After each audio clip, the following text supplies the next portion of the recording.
किसान साथियों, आज की वीडियो में हम बासमती धान की नंबर 1 वैरायटी के बारे में बताएंगे जो काफ़ी ज़्यादा पैदावार भी देती है और इसकी चावल जो होते हैं काफ़ी महंगे बिकते भी हैं। तो पूरा वीडियो किसान साथियों आप ज़रूर देखिएगा। कुछ नई किस्में हैं, एक दो किस्में यहाँ पे हम आपको बताएंगे, तो दोनों के बारे में एकदम डिटेल में आपको बताएंगे। तो पूरा वीडियो आप ज़रूर देखिएगा और SRJ फार्मिंग चैनल को सब्सक्राइब नहीं किया है तो आप सब्सक्राइब भी करिएगा। तो चलिए जानते हैं वो दो में से पहली वैरायटी कौन सी है। किसान साथियों, नंबर 1 पे हमने रखा है बासमती धान की एक नई वैरायटी पूसा बासमती 1885 को। किसान साथियों, पूसा बासमती 1885 बासमती धान की जो एक पुरानी वाली वैरायटी है पूसा बासमती 1121। पूसा बासमती 1121 के स्थान पे आप इसको लगा सकते हैं। ये वैरायटी जो है इसमें सुधार करके तैयार की गई है। अब जाने कहाँ कहाँ पे लगा सकते हैं, तो आप दिल्ली के राष्ट्रीय राजधानी क्षेत्र पंजाब हरियाणा में इसको उगाया जा सकता है। और इस वैरायटी में सबसे बड़ी विशेषता है कि बीमारी के प्रति बहुत अच्छी सहनशीलता है। इसमें पत्ती का जो जीवाणु झोंका होता है और झुलसा रोग होता है, यानी इसमें BLB और जो ब्लास्ट बीमारी होती है उसकी प्रतिरोधी क्षमता इसमें काफ़ी अच्छी पाई जाती है। ये बीमारियाँ इसमें आसानी से अटैक नहीं करेंगी और इन्हीं सब बातों को मतलब लेके नई वैरायटियाँ तैयार की जाती हैं। पुरानी वैरायटियों में सुधार किया जाता है क्योंकि पुरानी वैरायटियों में बीमारी से लड़ने की क्षमता धीरे धीरे कम हो जाती है और उत्पादन क्षमता भी थोड़ा कम हो जाती है। तो ये वैरायटी बीमारी के प्रति बहुत अच्छी सहनशील है और इसको आप दिल्ली पंजाब हरियाणा में उगा सकते हैं।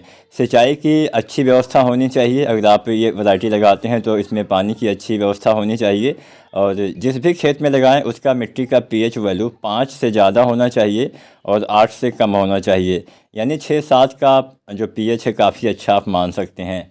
अब बीज को आपको उपचारित करना है। बीज को उपचारित करने के लिए कार्बेंडाजिम का इस्तेमाल कर सकते हैं। कार्बेंडाजिम जो 50% WP में आती है, इसकी 2 ग्राम मात्रा पर लीटर पानी में घोल के आपको इसका जो है बीज को उपचारित करना है। अब 5 किलो बीज 1 एकड़ खेत के लिए पर्याप्त रहेंगे। अगर आप पूसा बासमती 1885 लगाते हैं तो 5 किलो बीज की मात्रा पर्याप्त रहेगी। और ये वैरायटी जो है जून के पहले सप्ताह से जून के दूसरे सप्ताह तक इसकी नर्सरी डाल देना है, यानी लगभग 15 जून तक आपको इसकी नर्सरी डाल देना है। और जून के चौथे सप्ताह से जुलाई के पहले सप्ताह तक आपको इसकी रोपाई कर देना है, यानी 10 जुलाई तक मोटी मोटी आप इसकी रोपाई कर सकते हैं। अब यहाँ पे ये जो वैरायटी है अगर आप पंक्ति में लगाते हैं तो पंक्ति से पंक्ति की दूरी 20 सेंटीमीटर और पौधे से पौधे की दूरी आपको 15 सेंटीमीटर रखना होता है। यहाँ पे जो हम आपको जानकारी प्रदान कर रहे हैं वो भारतीय कृषि अनुसंधान संस्थान की जो वेबसाइटें हैं वहाँ से हमने ये जानकारी ली हुई है। तो आप भी ज़्यादा जानकारी के लिए वहाँ से संपर्क कर सकते हैं। आप इस वेबसाइट पर जाके भी चेक कर सकते हैं। इसमें क्या है कि आपको समय से खादों का इस्तेमाल, समय से खरपतवार का नियंत्रण वगैरह करना पड़ेगा।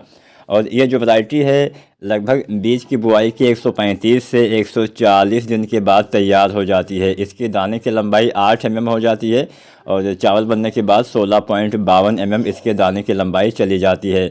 उत्पादन की बात की जाए तो 20 कुंटल पर एकड़ औसतन उत्पादन, संभावित उत्पादन देने की क्षमता ये वैरायटी रखती है।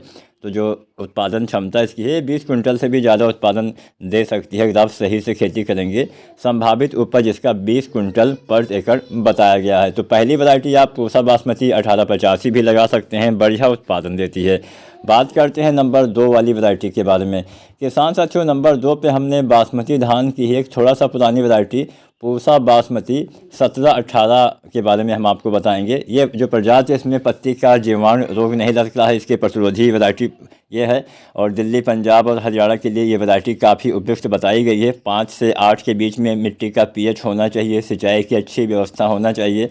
बीज को उपचारित करने के लिए बावस्टिन और स्टेप्टोसाइक्लिन का इस्तेमाल करिए। और जो आपको नर्सरी डालना है वो लगभग आपको मई के तीसरे सप्ताह से जून के दूसरे सप्ताह तक डालना है और जून के तीसरे सप्ताह से 10 जुलाई तक आपको पौधे की रोपाई कर देना चाहिए। 5 किलो बीज पर्याप्त रहेगा। पंक्ति से पंक्ति की दूरी 20 सेंटीमीटर, पौधे से पौधे की दूरी 10-15 सेंटीमीटर आपको रखना चाहिए। ये जो वैरायटी है बीज की बुआई के 138 से 142 दिन के बाद पक के तैयार हो जाती है। इसके दाने की लंबाई 8.1 mm है और चावल बनने के बाद 17 mm दाने की लंबाई चली जाती है। उत्पादन की बात की जाए तो ये वैरायटी भी 18 से 20 कुंटल संभावित उपज देने की क्षमता रखती है। तो ये दोनों किस्में काफ़ी अच्छी किस्में हैं, इनकी मांग हमेशा बनी रहती है और मार्केट वैल्यू भी इसकी काफ़ी ज़्यादा है। ये दोनों किस्में 11-21 में ही सुधार करके तैयार की गई हैं।